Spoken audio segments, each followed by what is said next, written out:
Can you not cuss? I'm filming you. Huh?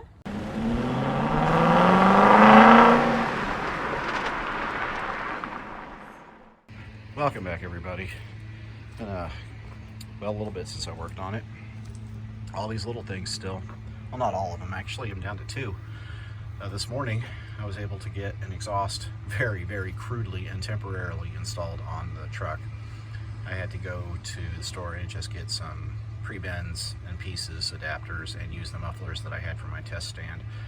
I'll make this comment now, and in lieu of future people going through this, if you're going to put headers on a OBS, strongly consider getting short tubes. Long tubes, they exit right in front of the transmission cross brace, and it's such a pain in the ass. It essentially locks you into having to have a custom exhaust system made. The bends are just not going to be manageable by yourself with off-the-shelf stuff. So yeah, consider getting short tubes, and then just get a short tube, a header back exhaust. But I do have something on here. Let's go into the truck and take a look. So essentially I created side pipes, bro. It's pretty freaking slick, right? And I'm not exactly sure I'm not going to keep something like that, but just having an exit behind the door.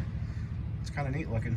But yeah, there's just got this pre-vent tube right here onto an adapter to my ball and socket adapter at the header. And I've already ran it. It sounds really good. I'll start it up here in a minute. I'm going to run it again, let it heat up, cool down, then retorque all these bolts. As I mentioned, this is so temporary until I can get this to a muffler shop and have the custom exhaust built for it. And on the other side, it was a lot easier. The muffler is above the cross brace, and you just have to work your ball socket up a little bit, and it'll rest. Basically, it rests nice and steady on top of the cross brace just for this temporary setup. So what's left is just getting these brake lights. Last weekend, I was able to get all the lights working, make sure all the bulbs were right, and then turn signals, reverse, and headlights, and all that are working. But I had to get a new brake switch because I think I've isolated the fault to that, but having trouble figuring out how this brake switch works underneath here, and I was not in the right mindset to do a lot more diagnostics last weekend, but feel better today. So I'm going to go ahead and get in here and start tackling that, because once these brake lights are working, there's no reason I can't drive this thing around a little bit. So I'm going to go ahead and get on that and show you what I'm up against here, and we'll take it from there. Yeah, good news on two fronts. One, I was able to get that brake switch installed, and it's weird. It doesn't, you have to force it, so to speak, and I think that's just the way it is. The armature that comes off the brake switch that attaches to the actual brake pedal, when the switch housing is in the bracket it's supposed to be in, that's attached near the steering column, then that armature does not reach out to the brake pedal. It lands short, and there's two clasps on it that slide around the actual metal body of the brake pedal. Well, you would think that you wouldn't have to bend something that's a factory part. You would think that it would slide into place, but the reality is you have to kind of take that armature, pull it away from the body of the switch, and then get it to slide around the brake pedal. So I did that, and it slid into the bracket like it was supposed to. It's locked down. So I was like, yeah, all right, sweet, I have brakes. Then I checked the lights, and no, I don't have brakes. So I get everything tore apart, get the multimeter pulled apart, take the bulb housings off of the lenses, i.e. this right here, and start going corner to corner checking all the lights. Well, the right-hand light turn signal, none of the turn signals were working. They were working last weekend. Only the brakes were not working, but neither turn signal worked today. So I pulled the bulbs apart, and I was just like, what kind of bulb do I use in this? Make sure I had the right ones. I plugged a new 3157 into the right-hand side, and it started working. The parking light and the turn signal light both worked.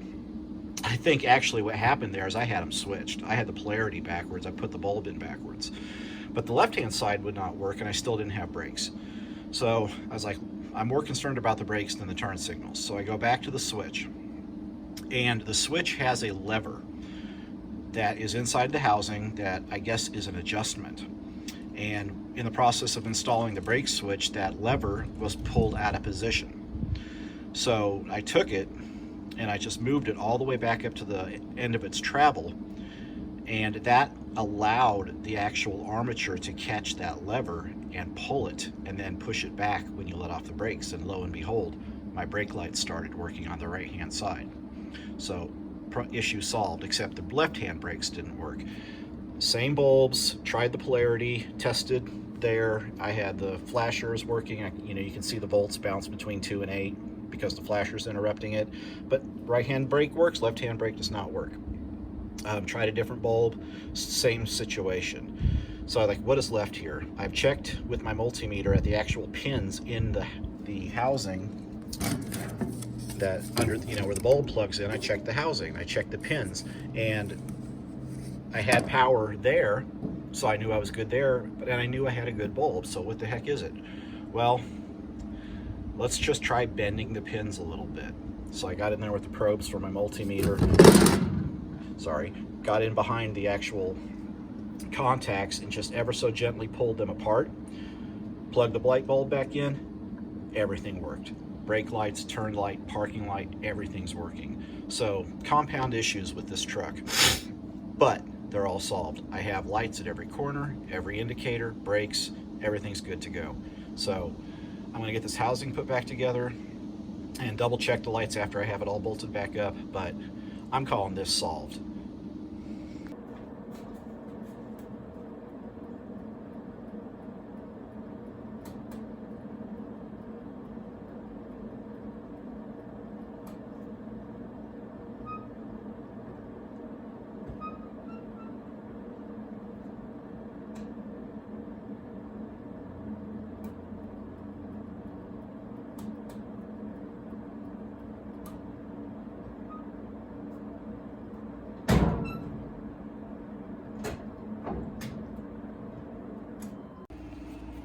Alright, well, it is definitely a contact issue. If I move the bulb around, it starts working. See that? And then just in the process of getting it tightened back into the lens and put back on the truck, it came loose again, like yay. So I'm gonna see what I can do about fixing this. If I can't fix it and it keeps going in and out, I'll have to get a new lens assembly, the circuit board, but those are pretty cheap. So at least I know what the issue is. So I'm gonna try to put it back together, and hopefully it works after it's assembled.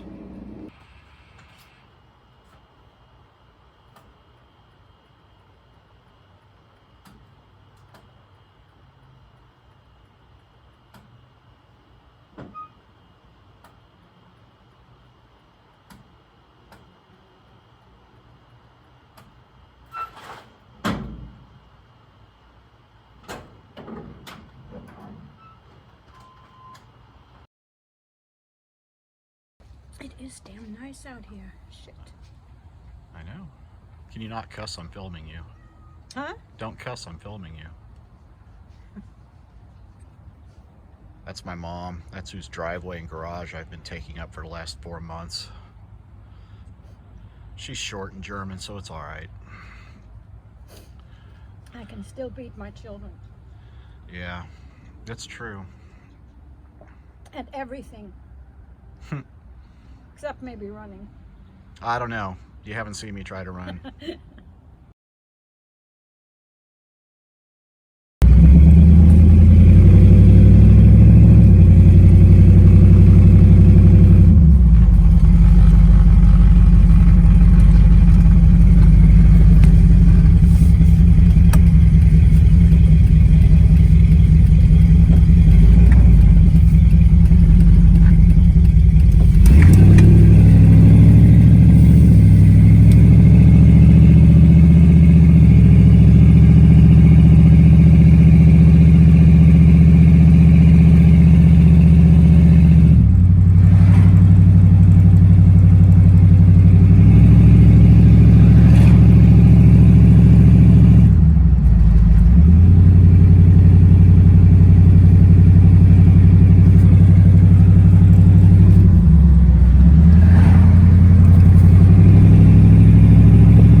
Well, so there it is. The truck made a successful drive, about a mile-ish, mile and a half maybe, up block, roundabout, came back. Smooth. It's working fine. There is an undercurrent of an issue that I've spoken to since the beginning, that is the transmission. It simply isn't up to the task. I got on it a couple spots up the hill on the way back, and you can just feel it driving through the converter. It's just got too much power, and take it nice and easy. It's probably going to last a bit, certainly enough for me to get through the winter and move it around the way I need to. But as far as romping on it, doing burnouts, all the silly stuff I'd like to do, not going to happen. Not until I get a new transmission. So other than that, hey, like I said, motor's running great. Fantastic. Very, very, very happy about that. All those subsystems seem to be coming back around on it. Power steering works, power brakes work. We saw the lights got figured out. And it's a good start. And we're getting on the end of November. This is Thanksgiving week. And we're the holidays. And the irony is that it was this time last year that I kind of put this project to bed until after New Year's. In fact, I rebuilt the motor on New Year's Eve last year. So it seems to be going in cycles. Thank you for watching. Updates are going to really back off after this. The next video I post, it may be in a few days, it'll be kind of a synopsis of everything to this point, including the costs, something I have not really directly addressed. And they're significant and probably not appropriate, but here we are. I wanted to do it. So again, thank you for watching. Everybody on these cross platforms I'm posting, please like, share, and subscribe. Leave comments. I love interacting. The few of you that have commented on the videos, I love answering your questions or replying to statements you've made. Shows interest, and it's nice. It's we all enjoy this. That's the reason you're watching the videos. And we should share knowledge and experience and even anecdotes and just enjoy the times. So I'll close out here and post up the video, like I said, in a few days, and then probably just chill for the rest of the year, and then next year share the next plan, the next stage in the evolution of the project truck. See you later.